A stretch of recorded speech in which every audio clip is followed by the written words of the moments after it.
of all, I think your analysis was very straight line. History doesn't run in a straight line. Kid, you cannot tell your neighbor he is stealing ducks when you are stealing fowls. As High Commissioner, I was wrong. As Charandas Prasad, I reacted naturally how any person would have. I did not come here for that kind of abuse. I did not come here for that kind of abuse. If you're going to go down that road, I'll walk off. But it's all okay once they're talking. If they were talking, I could not have been here today. You got ADHD. I got that. Calm down. I think I've done enough in terms of taking our team out of trouble from losing. Come on, Lou Taylor. That's good. I'm reading the script now, and the first person that comes to my mind to play a detective, Yes, but okay, an it's good. erratic Mikhail detective Rodriguez. is Mikhail Rodriguez.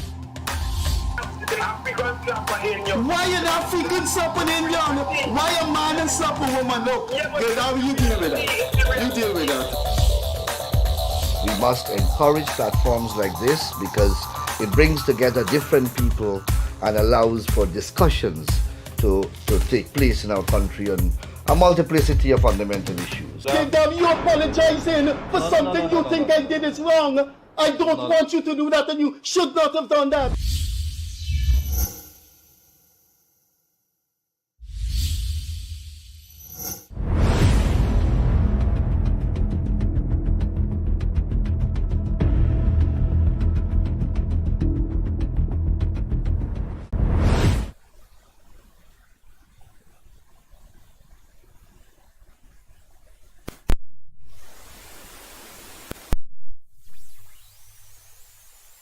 At Daybreak News. If you have your smartphone or your smart television, please go on Facebook page, TBN Guyana, or YouTube, and you will see the program live. We are now entering our 15th month of this program, and when we started, we had one of our mottos was and is, we will bring to you aspects of Guyanese history because of our young population you would not know about. People, places, and events that happened in the 60s, 70s, 80s, 90s that our young people would not know about. For example, this country's population, about 50% is in the vicinity of 18 years. About 65% is in the vicinity of late 30s. About 70% is in the mid-40s. So there are people who have contributed to the politics, economics, finance, science, engineering, education, all kinds of dimensions of life in Guyana that our young people should know about. They should know about these events. They should know about these people and places. We have a guest this evening whose curriculum vitae is very impressive. He started out in journalism and did excellent work in journalism in the 70s when Guyana was going through a series of nationalization, post-colonial reclamation of third world identity. Then he went over to the diplomatic sphere in which he reached to the United Nations as one of the members of Guyana's embassy there. And then he went over into business consulting, which for the past 20 years, he has facilitated trade delegations to and from the United States and Guyana. When my wife worked at Go Invest, Guyana Office for Investment, she met him in Miami. He was always there when the trade fairs were going on there from South America and the Caribbean. I have known his brother for more than 50 years. We still maintain a very correct and enjoyable friendship. And I worked in Grenada with his elder brother, Clement. Our guest this evening is someone who has contributed to Guyana in different spheres. His name is Wesley Kirton. He's currently the president of the American Guyanese Chamber of Commerce, or the Guyanese-American Chamber of Commerce, and he is a business consultant with DDL. He will tell you about the evolution of his history in response to our questions. My guest, my co-host, as usual, Leonard Gildarie, and I will now introduce, in case he doesn't know, I will now introduce my co-host to my guest. Leonard, this is Wesley Kirton. I'm not Wesley, this is... I probably know Wesley longer than you were born. I know Leonard a good while. So, okay, so Wesley, thanks for being here. Oh, thanks. And it's going to be an interesting... thanks for having me, Freddie. And, I put a little thing on my Facebook page and a couple of Facebook pages saying that I accepted your invitation. And, I think it's important that despite what people say about you, and so what I say about Freddie? Is he a nice guy? Well, what Freddie said about me, in one of his columns, he referred to me as a diaspora fool. Oh my goodness! But, do you still hold that view? But look, Freddie and everyone else is, entitled to their views, and I respect his right to have a view about me. I don't necessarily agree. I think that was an exchange we had over the Vice Chancellor. I don't. Griffith at UG. Yeah, but we must move on. I think there's, these things. I hope when I go abroad. You're saying the things you said to me, but listen to that. No, he quoted me as saying what I said, but he replied in our exchange on the eligibility and suitability of Griffith to be the Vice Chancellor, and he took a couple digs at me. But forget about that. Let's start. Let's move on. Let's start with the first question.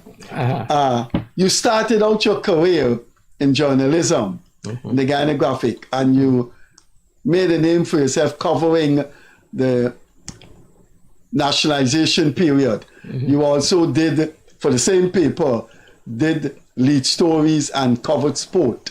So what was journalism like in those days covering the post-colonial Burnham period? Well, Freddie, I was a teenager, and the Graphic, of course, was privately owned those days by Thompson. Lord Thompson Group. And but I wanted to kind of follow in the footsteps of my father, C.D. Kirton. C.D. Kirton, who was editor of the Argosy and so on. So anyhow, I went to this interview and so on, and they told me I can work, but I had to be a freelancer, and the cost or the payment was a penny a line. So I started as a penny a line, and a penny per line. A penny per line. Okay. Right, a penny per line. So I covered a lot of things like sport. So on a Saturday afternoon on my bicycle, when I would ride around to the different grounds to get the White Cup and Case Cup scores, anybody that made 40 and hit a few fours, that innings I would refer to as a swashbuckling innings, because there was a line and a half. Yeah. So I can get 3 cents there, for using a word like swashbuckling. Anyhow, on a more serious note, I think back then it inculcated in me and in young reporters at the time a sense of responsibility, a sense of accepting the ethics of the profession if you wanted to move forward. The motto, when in doubt, leave out, was always present, unless one was sure that what you were going to publish was accurate, and if you had any doubts, you leave it out. By the same token, I was never fearful. As a matter of fact, you would know that the Graphic was nationalized and became government owned before, and it was in operation, I think, for about a year or so before they merged the Chronicle and the Graphic into one. And one of the events that I covered was the GDF annual anniversary, which started one Saturday.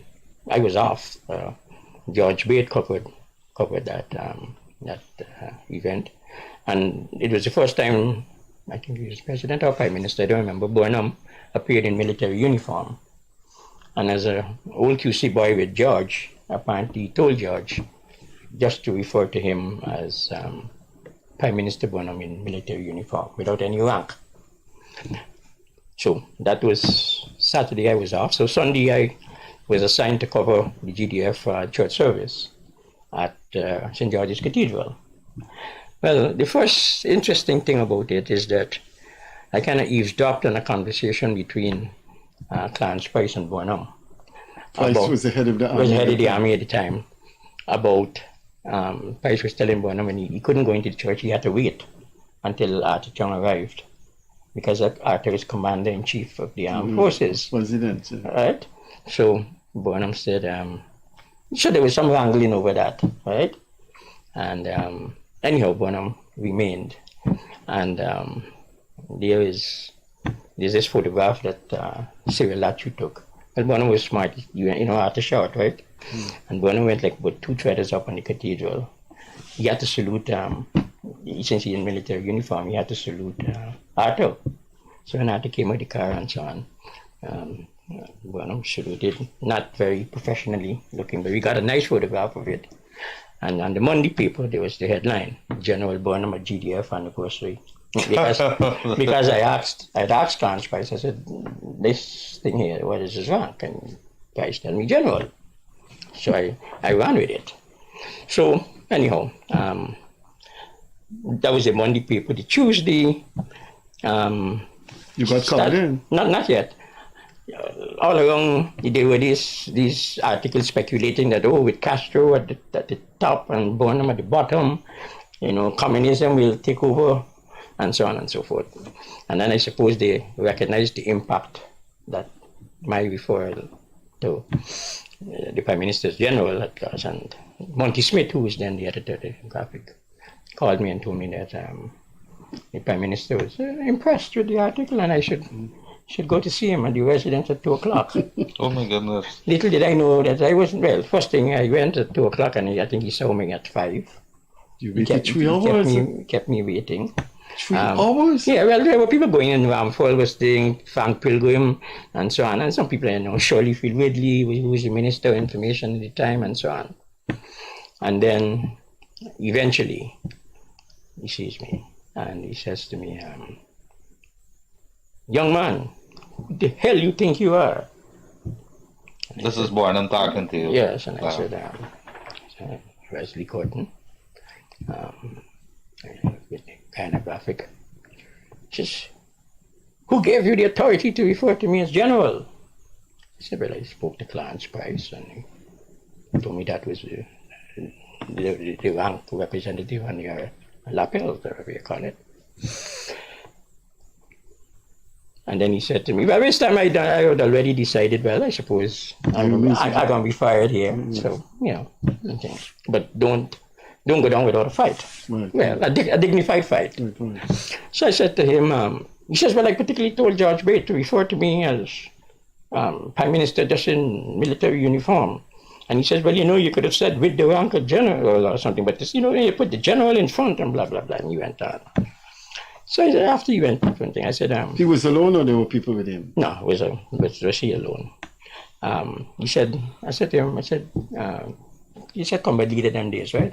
I combat leader, you from Kitty, like me, right? I said, you know Mr. Bowen in David Street? He's Colonel Bowen. I said, what's the difference between Mr. Bowen in military uniform with the rank of Colonel and Colonel Bowen? And when I said, he says, listen, don't make yourself a and of course upstart. He said that? Mm-hmm. He used the word? He used the word. I said, Chief, no, I'm just being practical. At that stage, it was now, I don't know, after 6 o'clock. And he said to me, he says, you play billiards? I said, no, Chief, I'm not doing. And he walked out the office in the residence and he walked down to the back. And Ramphal and others were there. Seemed to have had some other meeting going on there, and some people playing billiards. And so on the other table, tennis table. So I said, No, I don't play. He asked me if I play table tennis. So I played table tennis with him. I beat him. And he tell me, he see what I tell you, but you all young people, you know, you're supposed to win. I said, no, Chief, I don't know that. We play a game, I win. He said, look, just get the hell out of here. So when I went back to the Chronicle, to the Graphic, everybody expected that I was fired. So I went and I asked Eliezer Watson, who was the news editor at the time, I said, could you tell me what are my assignments tomorrow? I used to have a diary, and they'll tell you this event, that event, and your name would be next to what they assign you to cover. And there was nothing for me. So Watson will ask Watson, said, by which time they had cleared out my desk and put everything at the top. At the top of the drawers. To be fired? Yeah. And Albert Alstom had the unions on standby to go on strike and so on. So I said, well, Mr. Watson, as far as I know, I'm still employed here. Nobody has told me anything. Well, I don't know. I go to Mr. Smith. I go to Mr. Smith. I remember Mr. Smith had told me the Prime Minister was impressed, right? Mm-hmm. He was bluffing me then. Mm-hmm. So when I went back to the office, then I went to Mr. Smith. I said, Mr. Smith, you know, I was checking on the diary. There's nothing for me to tomorrow. And he said, nothing for you to tomorrow? He said, how did it go with the Prime Minister? I said, just as you told me, Mr. Smith, he's very impressed. As a matter of fact, he thinks I should go and study law. I think he told me that he think I should become a lawyer. So that is one of the episodes that, people say all kinds of things about Bonham, and perhaps a lot of it is true. But my experience with him is that,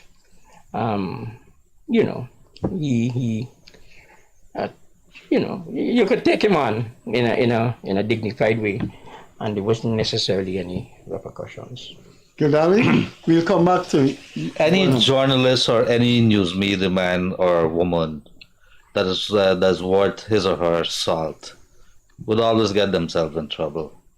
And Wesley Kirton is no different from that. So is Gildarie, and Freddie Kissoon would probably stand head and shoulders above everybody else. Love to get himself in trouble. I went into a bank today, and sometimes you start paying attention. Wesley Kirton here, that's sitting right on my right-hand side. He is working with DDL, one of the biggest companies here, to put down a dairy farm, dairy production operations. And it's going to be in a remote location. I'm going to talk a little about that in a short while. He's also working on something called the World Trade Center, very closely with DDL.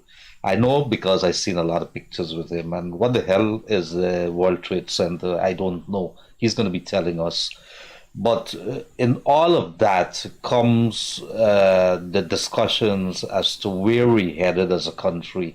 Are we prepared as a country to deal with the windfall, with this jackpot? In the United States of America, if you win the jackpot and it's millions of dollars, it's advised that you get somebody who may be an accountant, definitely a lawyer, and you start getting advice. How do you take the money in lump sum?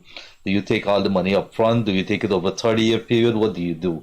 How should you spend that money? Guyana has won the jackpot, and how should the government deal with this jackpot that they have? When you have that kind of money, what kind of manager, or who are the managers that you'd want on your side? What kind of person who's won the jackpot? What kind of attitude should that person have in the existing? Should you go buy 2 Lamborghinis, buy 5 houses, have no investments? Could you take all the money up front, and what do you do with it? Today I was in the bank, and I'm going to come straight to what I want to see. And 2 incidents occurred there. There was one teller at one point in time, and there were 15 people, and for about 10 minutes I was gazing, looking at it, and that head of the line did not move because the one teller was there. So happened within 5 minutes, another teller come on, and then I was gauging how long does one person take before that teller get rid of them. It was roughly between 5 to 10 minutes. A lady phone rang. She went outside the door to answer the phone because the bank has a rule that you can't answer the phone in the bank. Then I look across at the lobby. Everybody on their phone, including me, because I'm reading my message, is a modern age. And I wonder, if you decide you want to commit a crime and that man collect a bundle of money from the teller, And you can't text somebody waiting on said, where's the curtain? Or that man with the blue pants and the flower short, he's coming out there, just collect some money. That's communication. It's a modern age. We're not ready, and that bank definitely is not ready. And we have some banks in Guyana which are treating that don't understand what it is to deal in a modern world, in a modern country, a developing country that wants to become a Dubai or wants to become a first world country. I want to ask you, sir, you're dealing with a lot of people who want to invest in Guyana. You're dealing with one of the biggest companies. Is Guyana ready? Our people have the right mindset when it comes to doing business? That's a loaded question, but I think there are certain sections of the society that are, if not ready, doing fairly well in terms of trying to prepare themselves to be ready. And then there are certain other parts of the society where we are failing badly. I think in this day and age, things like banking, notwithstanding the requirements that are put in place internationally to deal with things like money laundering and so on, I still think there's room for us to improve on the ease of doing business. And not only in banks, you refer to the banks, and I think, yes, in this age of digitization and technology and so on, we ought to be doing a lot better in many areas. I was saying to Freddie earlier, immigration, if you're coming as a consultant from a country where there isn't a Guyana consulate or embassy to apply for a visa in person, you go online and you do it. And then when you come here, you have to, again, in immigration, when you land here, fill out another form. And sometimes that form is not readily available, so people have to wait and so on. Now, if you take the Copa flight, for instance, it comes in at about 2 o'clock in the morning from Panama, and a lot of people coming from those countries are, some parts of Latin America, some parts of Asia, and so on, and Middle East. It's not easy for them to get a U.S. visa, so they come via Panama. That flight comes in at 2 o'clock in the morning. By the time they land, they got to fill out another form, and quite often on that flight there are 8, 10, 12 people with a similar situation. They have to fill out their form. By the time they get to the airport and get to the hotel, it's 5 o'clock, 6 it's 5 o'clock in the morning. Now, more often than not, these are technical people who are here to work on the assembling a plant or fixing a piece of machinery, and they have to do that alongside Guyanese who must learn. It's all part of the knowledge transfer arrangement. So what in effect happens is that man comes in at 5, he has to get rest, and he's being paid, per day or per hour, whatever it is, from the time he lands. So the time he spends in the airport, the time he spends sleeping, the first day when he could have been on the job, had that process been a little faster, it costs. There's the cost associated with that. You lose a day. Does the employer lose a day? Well, yeah, you pay the consultant for the day. You set up the training and so on. You work for the people. So those people are there. The guy isn't able to come because he says, "Oh, I only came in at 5 o'clock this morning, got to the hotel, I'm tired." So I'm saying, I think there can be some a process that can be a lot more simple and efficient and user friendly. And the president, Mr. Gildarie, referred to the dairy project, and 2 Saturdays ago, the president paid a visit to the site, and that's one of the issues we raised with him, and I think he understands it, and I think he has said that mechanisms will be put in place to improve that. that process. But why would we want to hassle people in a small country developing? Freddie, I got to come back here to you because you got to look at it from a business perspective. Let's go to the banks. You're declaring that you're making $1.5–2 billion every year in profit. How much does it take to hire one teller, two teller? Let's look at the airport. You have immigration officers at the first set of people, and what you're talking about, what you're talking there, somebody coming to Guyana for the first time. The first experience of that person. You know what they say about first impression? First impression is at the airport. Now, how difficult it is to put an extra immigration officer there. Are we serious? How difficult it is for that bank put an extra teller there? Why according to Wesley, sometimes the people apply online and when they come to Guyana, the form to but it's only part of the problem. Not there. Why the form? There should be a stack of those forms just kept to the airport. There shouldn't even be the need to repeat the process. If you've applied online already, why would you have to come and fill a form when you arrive? Look, I just came back from Colombia. I filled out something online. When I arrived in Bogota, the first thing is that the signage and so on is very clear, color-coded. Diplomats, foreign nationals, locals with foreign citizenships and so on, and they're color-coded. So I know where I have to go as a U.S. citizen, and it's green, and, if it's line 8 or officer 9 or so on, I don't even have to look for officer 9. I just got to look for a green light. And I know that that's where I'm supposed to go. So I go there, less than a minute.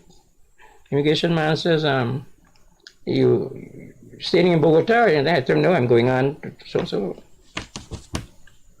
So here is the issue that you have there. Surely you got airport managers, you have policy makers, you got bank managers. Are they not on the floor to see what the people are experiencing? You would have received call, Freddie. Well, that is not. He would have received call. That's not an airport problem. That's a Ministry of Home Affairs problem. You think that John public out there give a damn about that, Freddie Kissoon? When they come to the airport, so it has to be a collective problem. No. Whose problem is that? That's security. So who takes the blame for that? Airport people. Guyana takes the blame for that. But airport people have to go with what the laws, what the Ministry of Home Affairs regulations say. But isn't that what I'm saying? We're the policymakers. Right. We're the managers. It can be. Yeah, but I don't think you can blame the airport management though for that. I think it's that's a systematic. It's systematic, but it's something that has to be sorted out between the different ministries. Ministry of Foreign Affairs, perhaps, because visas are issued to consulates and so on. In this case, it's issued, if you do it online, I think it goes straight to the Ministry of Home Affairs. I stand corrected if I'm wrong, but I don't think it goes to Foreign Affairs. But the issue is here, as a country that is on the cusp of this significant transformation. We've got to make sure that we have in place, not only for foreigners, but even for people in general, even Guyanese coming back home. That's all about improving the image of this country. We got to make the ease of doing business, the ease of getting to the airport, a little more efficient, and like I said, user friendly. I want to come back. Remember, there's a historian in me. There's a businessman in Gildarie. Mm-hmm. Gildarie will come back with his business. I want to come back to history. Mm-hmm. You had a successful career in journalism. You covered all the nationalization. Mm-hmm. And then, you turned up in Ministry of Foreign Affairs. And then a diplomatic career started. No, we're skipping a little piece, though. I went to, I was hired by Yisu Prasad junior nationalization. After. Mm-hmm. Junior nationalization. So, and went to what was then called the Guyana Liquor Corporation. Yes. Which is now DDL. Which was the holding company for Guyana Distilleries and Diamond Liquors Limited and Enmore Distilleries. And then there's that acrobatic leap into diplomacy. You end up at Foreign Affairs. I want to ask you, did Burnham say, this guy is all right? And was he responsible for the transition? Well, I wouldn't know. I mean, I don't think it would have happened if he didn't approve of it. I mean, I figure if he had a difficulty with it, it would not have happened. But I had worked, like I said, with GLC and done fairly good work in terms of the PR and so on. And I think it was a period where Frank Campbell, as Minister of Information, decided that there should be press people in these different missions. And I was elected to on secondment from GLC. GLC continued to pay me and so on. And I went to a permanent mission to the UN. Where I served on the Special Political Committee, which had responsibility for the Committee on Information, which dealt with a number of issues, but primarily the new International Information and Communication Order. Now, Bonham remembered this guy that he used the four-letter word to, that referred to him as a general, after during your sojourn in the diplomatic world, Guyanese diplomatic world. Did you ever encounter him? And Yeah. And you remember the journalist that he said, "Who the F you think you are?" I couldn't say whether he remembered or not, but they say he had a big elephant memory, so he probably remembered that he had told me that. I'm going to switch you back to current. You're what the DDL, and you playing a good role in it, and you're a businessman and consultant. They're moving to do dairy project in a remote area that the ports and other areas are elsewhere, and we have a shortage of labor in this country. And then you have the issues of power and the cost of power. How is that happening to DDL? How did you come up with that? Let me give you a quick background. During the pandemic, I went to in my capacity as president of the chamber, I went to a briefing at the Department of Commerce in Washington, D.C. And one of the questions that I posed at the time was, why was the administration at that time, Trump, creating difficulties for donations of vaccines to pass to the United States? We want to come to the Caribbean. We want affecting the supply of vaccines to Americans, just to pass through. That and some, I think, protective gear or something. And, they gave me some answer. But after, there was a young man who was, I don't remember his rank, but kind of senior guy. And we had a long discussion. And part of that discussion had to do with the whole question of not only vaccines and so on, but food security in the context of any disaster, any global situation that would affect the supply of food and so on to the countries. And I remember him singling out milk, right? Because milk is such an important commodity in the United States that under any kind of situation of threat and so on, they don't export. And I think he told me, I don't know if he was right or wrong, that policy is also applies in New Zealand, where a lot of milk and milk products originate. So after I listened to that, I said, look, Guyanese use a lot of milk in milk for babies, milk, and we import a lot of milk. I think, if I'm not mistaken, the figures about over 30 million US in annually, right? So I said to myself, let me, fly this idea by some people in Guyana, one of which was Komal Samaru, who I know for years. Who is now the chairman of DDL? Now the chairman of DDL, and somebody that I think has vision and understands the global, global situation and so on. And I was told also in the US that the Israelis do a very good job with milk. They're good in agriculture. Yeah, good in agriculture and so on, milk. And my contact in the US referred me to some people in Israel, and I invited them to come to Guyana, had them meet with some people. DDL said, look, they think we might be interested in this, but we have to explore it. Did a feasibility study. It took some time. Then the whole question of once the feasibility was right, the design and where you find the land and so on. Now, the Israelis, and we've been to Israel and we've seen it, they use a different approach. The cows don't graze. The cows are fed. They have the concept of a happy cow, where the temperature. What's the concept of a happy cow? You put them in the environment where they get flies and they get a balanced diet. The temperature is right. And play music too. They monitor. Each cow would have an electronic thing where you. So they're not happy grazing when they graze. Well, no, because sometimes they got search for food. They search. They might eat the wrong things. Insects affect them, and all kinds of things, right? So. Snake bite them. Well, all kinds of things probably can happen. The people steal them. Right? So rustlers. Rustlers. So it took some time to get the designs finalized and so on. But I can now report that the project is moving ahead. The first 100 acres of land, I was in there on Saturday.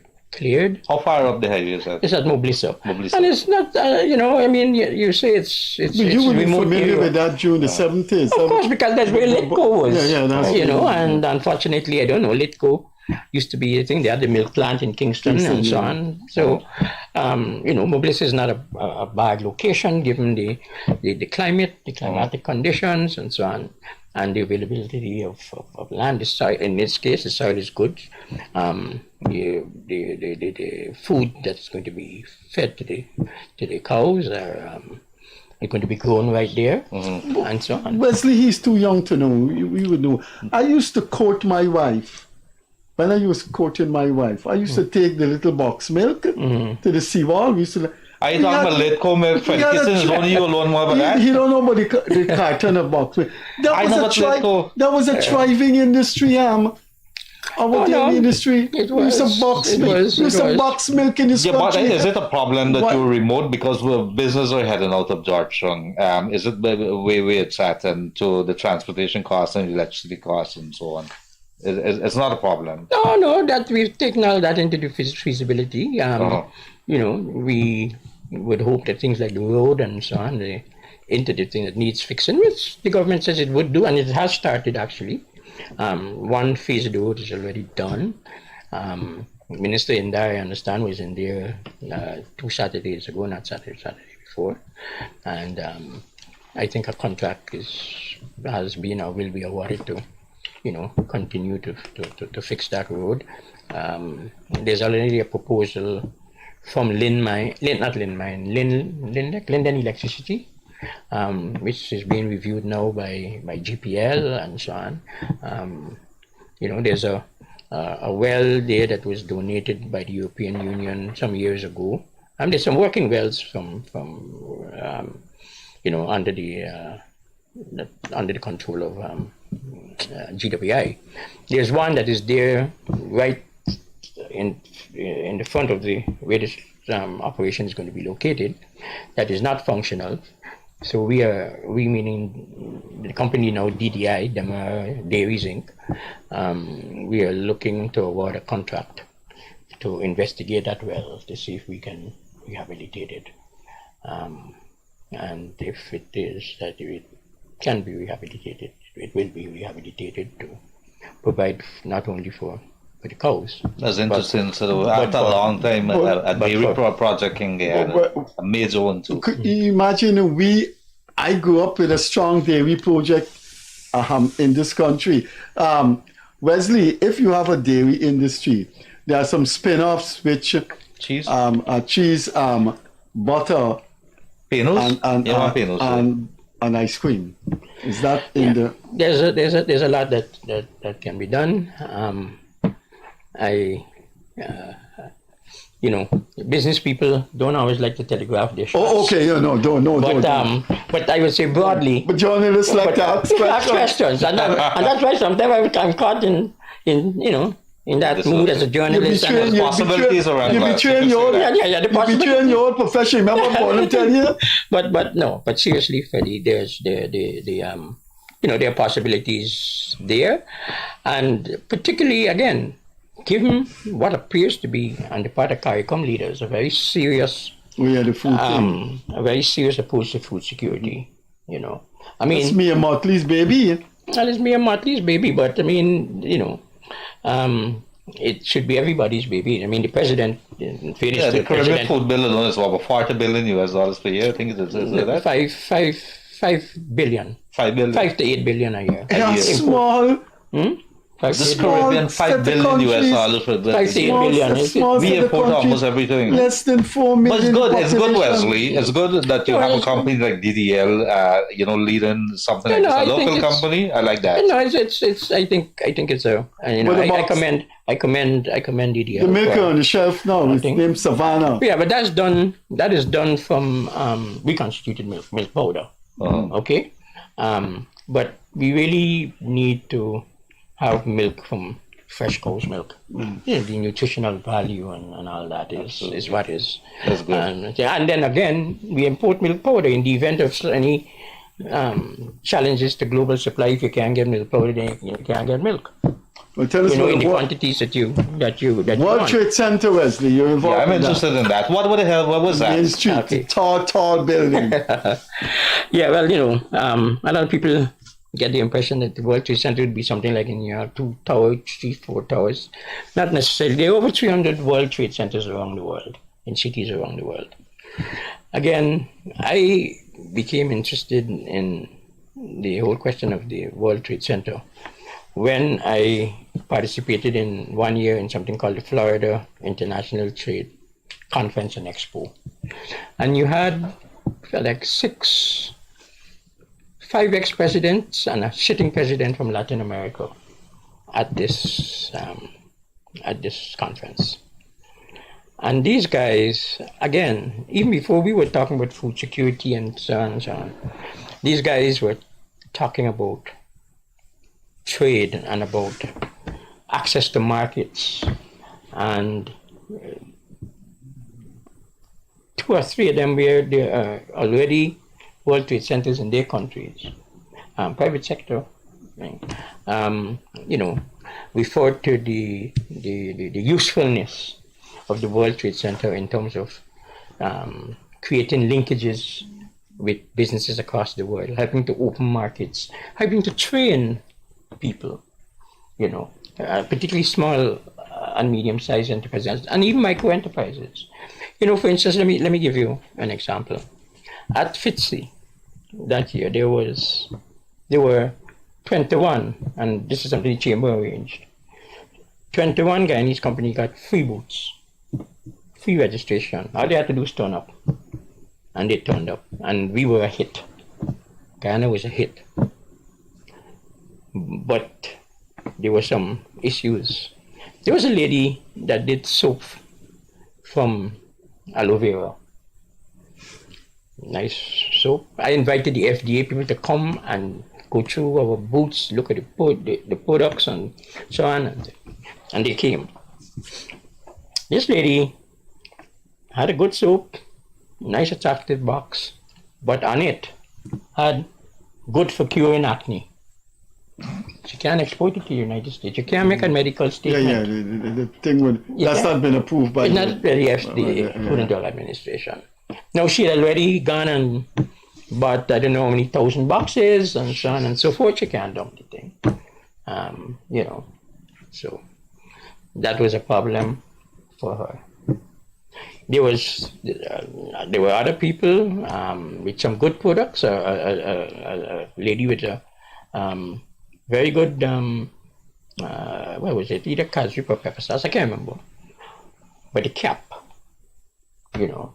right? Somebody was willing to buy out all and to get into an arrangement.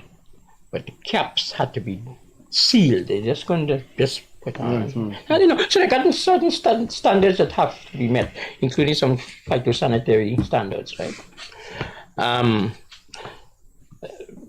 As a chamber, we have been lobbying, and I think Ambassador Lynch has helped to advance the process in terms of some small training exercises with the FD. I think has come and done some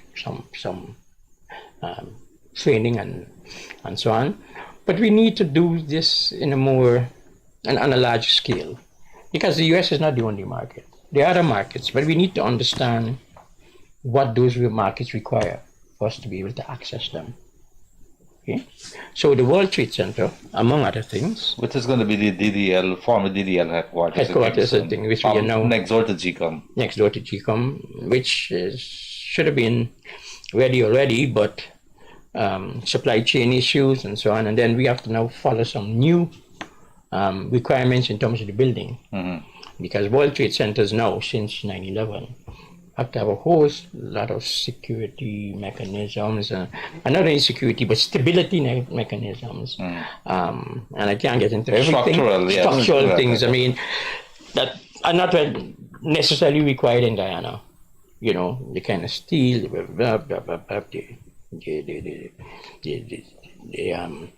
width of the stairs, and a number of things. The distance between the ceiling and the floor, and some other structural stuff. The type of elevators and so on. So look, it's taking a little longer than because of these. So in essence, in a nutshell, Wesley, what I'm trying to get at you, that World Trade Center is going to do what for Guyanese?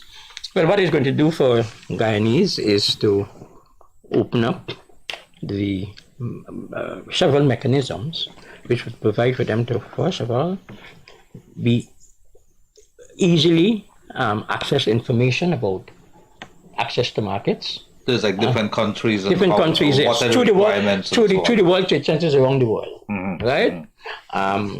Sourcing stuff, right? Now, again, we had a situation where there's a small business lady in the East Bank who ordered some equipment from a certain country. I won't name the country. And when they came, I think it cost her $30,000-$40,000 US, but it was a small person. When the equipment arrived, with the drawings and everything to set up, there were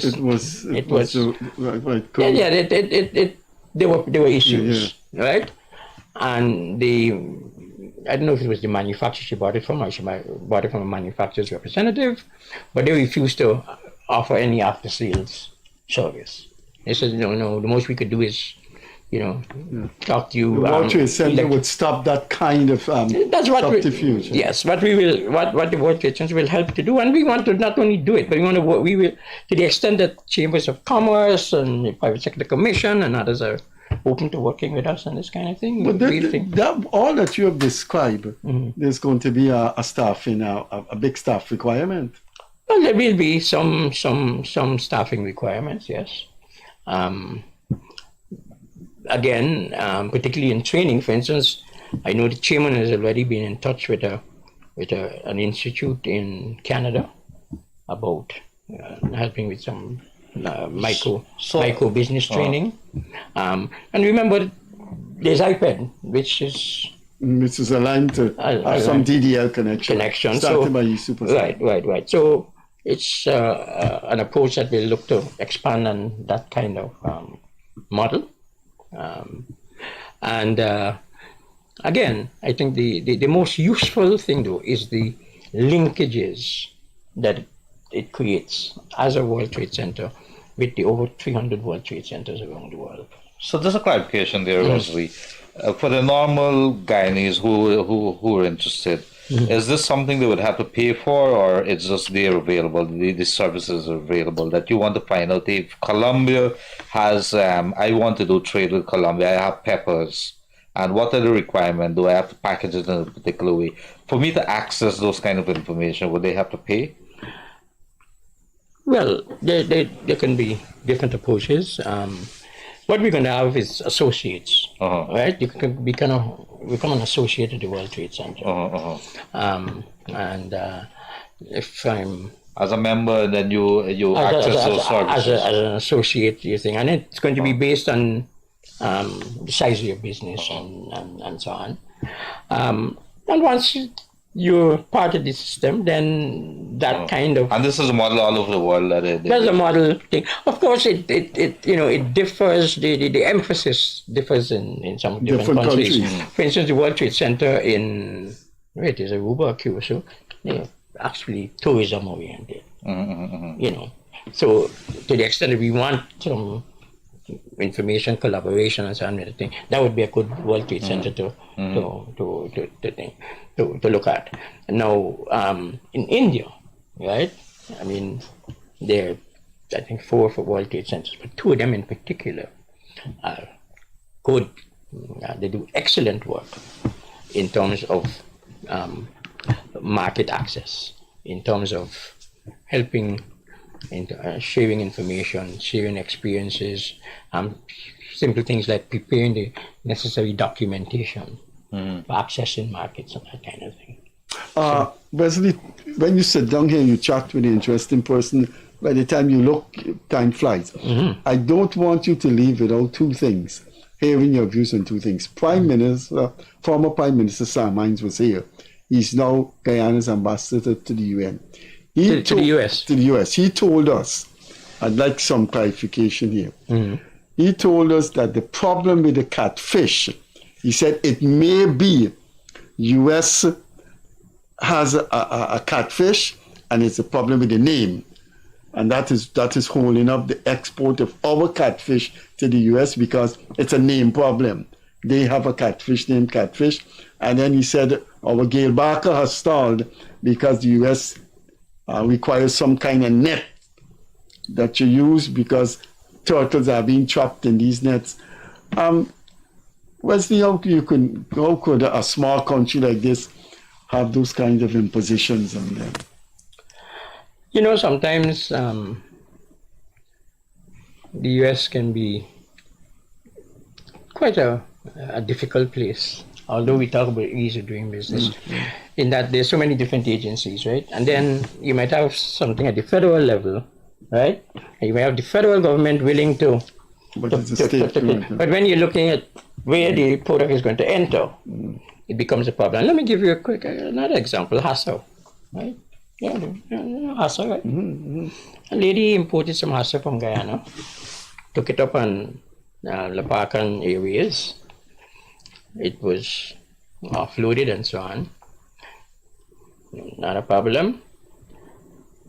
But the Florida, not the Department of Agriculture, the Florida Fish and Wildlife Department. They seized the woman thing? Seized the woman thing. On what ground? Well, they claim that she didn't have enough documentation to prove that it was imported. I don't know how they arrived at that. Because they buy Hassa by another name and it's a protected thing in Florida, blah, blah, blah. Okay. So, they seized the lady thing. The lady was actually taking it to Georgia. She has a West Indian store in Georgia. She left it, decided she can, think her losses and go to Georgia. 2 years or 3 years later, she jumped a red light. And the police pulled her over. When they go anything she wanted in Florida. Right? Wanted for over the Hassa thing? Over the Hassa thing. So, somebody puts in touch with the chamber. And we, we lobbied and so on. I don't remember how many pongs and so on, but they were finding her so much to each pong and so on. And ridiculous. So they arrested her? Well, she was arrested and released. And but she called the chamber and we got involved and we actually had spoken to people in the Department of Commerce federally and in the local, some local elected officials in Florida. And I think because it was already something in the process, they couldn't drop all the charges. They found her guilty. They seized her Hassa and then they charged her. Right. And I think she got that 1 count, and I think it was a $8 fine or something. But it's because the right hand don't know sometimes what the left hand doing. I can tell you about mosquito coils. Not a big West Indian Guyanese store imported mosquito coils. They seized it. Yes. Well, no, they seized it. It was on the shelves. Went through customs, everybody else. But some people from the Environmental Protection Agency went into the place one day and saw the coils. The man had 13 boxes of coils on the shelf. They seized it, charged him with 13 conchs. Because the coil had some ingredient that the EPA don't... And they haven't approved that. But it's making life miserable for small countries. And that's why I'm saying... And that's why I'm saying that we have to work more closely with these agencies. We have to sometimes... And very often, you have to have friends. You have to develop friendships with people who will explain these kind of things to you, right? So you have, we created some friendships with the guy in the EPA was able to say, well, blah, blah, blah, blah, blah, blah, blah, blah. Because it had already been a process again. The drop, I think he was, right, well, in 13 boxes, 13 conchs. I think it was $9,000 for each conch. Each conch. Right? Which would have put the poor man out of business. Got that removed. I think they say you had to pay one conch. I don't think he ever paid, and they never bothered him. But it's good you're here, Wesley, to talk about the role of the chamber in this. Absolutely. I think in that sense, Wesley, you're doing a. Well, we don't necessarily brag about. But this is these not things. Where's the role of CARICOM in this? There's no role for CARICOM in this. I mean, CARICOM is at the. Freddie, there's a lot of negative things about the diaspora, but I'll tell you something. The U.S. system is one where elected officials depend on being re-elected by the people who live in their constituencies. And in many, many cases, Caribbean populations can make the difference when it comes to the success or lack thereof of a candidate. Right? Caribbean governments, and the Jamaicans are fairly good at it. Yeah. Right? They make sure that they engage the diaspora, whether you PLP or GLP, the embassy is your Jamaican. They don't care, right? And they work with you and, they tell you, look, please, we got this issue, and go to the elected official, please. Deal with it. They help the diaspora to mobilize and to do the thing. And I think more of us in the Caribbean thing. I mean, let's start though. Let's look at the size of Caribbean embassies in Washington. Jamaica has big staff. Apparently, some other countries, we don't believe in having, too many people. But we need embassies that are properly staffed with the right people, right? People that understand business, people that can interact, people that know how to win friends and influence people, right? I mean, some governments don't feel you must entertain, but listen, one of the best ways of, if I were ever president of a country, there will be no no ambassador from my country to the US whose wife don't like to entertain and who ain't got children at school age, because there's ways to make your friendships, right? Your wife becomes friends with the wife of somebody, your children go to school with somebody, and children, and there is where it don't happen on the hill, across the table, and in the White House, and so on. You get there after, but the friendships are created, right? Through the children and the wives and the thing and the son, and we've got to start understanding the role of diplomacy. It's not the old-time kind of approach to diplomacy anymore. And Guyana in particular, I think at this stage, we need to, I think we have too many embassies that are not doing the work. Well, not only not doing the work, but they don't have ambassadors. They don't have a head of mission. They have a charge. And when you come to think of it, listen, a Secretary of State or a Minister of Foreign Affairs would hardly want to meet with a charge of a country unless it's a really, really burning issue, right? You need to have somebody at the rank of ambassador.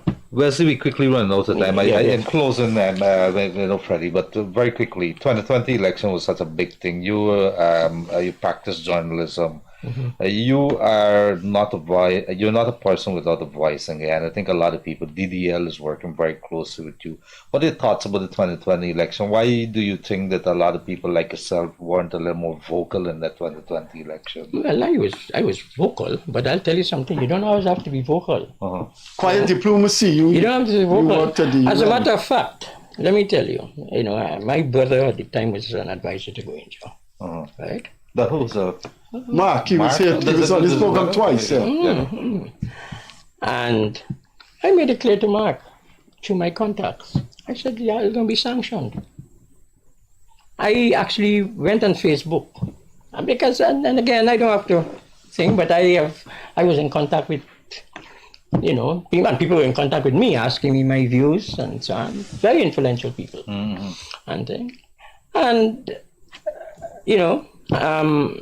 I made it clear that as far as I was concerned, particularly after the recount, the PPP Civic had legitimately won the election, and to this day I maintain that the PPPC is the legitimate government of Guyana, no question about it.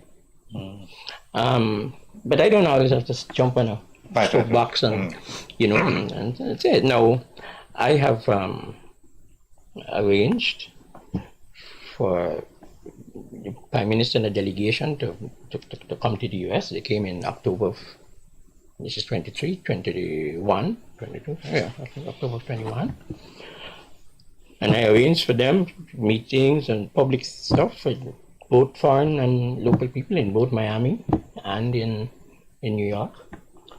And at all of those meetings and so on, I made it clear that as far as I'm concerned, and as far as the PPPC is the legitimate government of Guyana, and we need to deal with all this nonsense about discrimination. There might be some issues, but the other thing, they call it apartheid. The nonsense. Keeping apartheid. Yeah, with apartheid and so on. I don't support that. There's no apartheid. If you really know what apartheid is, there's nothing like apartheid in this country. So I don't know why people will keep that kind of narrative going. I'm disappointed in that there isn't closer, or it isn't not closer, but there isn't any, it seems, collaboration and talks between the government and the opposition. I think the opposition leader is, being a little obdurate, petty. Them big words there, Freddie. But I think he's a little out of order. Wesley, not to want to shake a man's hand and so on. The president, though, too, has a responsibility as the president of all the people of Guyana to consult. I think he's tried to reach out, but I think there got to be some way of getting these two parties, or at least the government and the opposition, to talk if we're going to seriously address the issues. Because if we don't, there'll always be segments of the population that feel that they're not being their issues are not being taken on board. And as you would see, what happens in Haiti over the last 2 weeks and so on, where it's just almost like anarchy in the place. The operator signal, our time has come.